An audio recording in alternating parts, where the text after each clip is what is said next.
Sigmund ഫ്രോയിഡിന്റെ ഒരു തിയറിയാണിത്.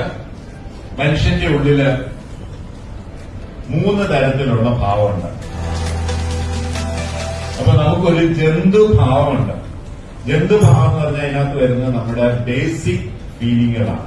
വിശപ്പ്, ദാഹം, കാമം, ക്രോധം, ഈ പറയുന്ന സാധനങ്ങളെല്ലാം ജന്തുഭാവങ്ങളാണ്. ശരീരത്തിന്റെ നീഡ് അനുസരിച്ചിട്ട് ശരീരത്തിന് ഓരോ തോന്നുന്നു.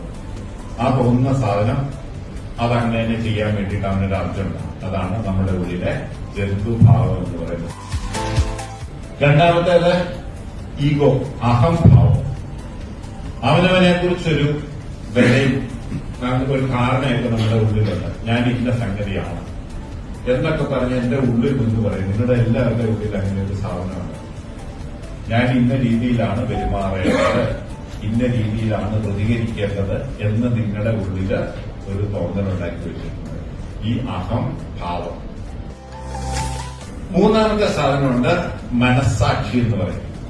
മനസ്സാക്ഷി എന്ന് പറഞ്ഞു കഴിഞ്ഞാൽ നല്ലതും മോശവും ഏതാണ്, തെറ്റും ശരിയും ഏതാണ് എന്ന് നമുക്ക് കിട്ടിയിരിക്കുന്ന പഠിത്തത്തിൽ നിന്നോ ബോധ്യത്തിൽ നിന്നോ നമ്മൾ എടുക്കുന്ന നിലപാട് നമുക്കൊരു മനസ്സാക്ഷിയുണ്ട്. അപ്പൊ എന്തെങ്കിലും അത് കിട്ടാൻ വേണ്ടിയിട്ട് നമ്മൾ ഓരോ നിലപാടുകൾ എടുക്കും. അങ്ങനെ എടുക്കുന്ന നിലപാട് ശരിയോ തെറ്റോ എന്ന് ചിന്തിക്കാൻ പ്രേരിപ്പിക്കുന്ന ഒരു എലിമെന്റാണ് മനസ്സാക്ഷി എന്ന് പറയുന്നത്.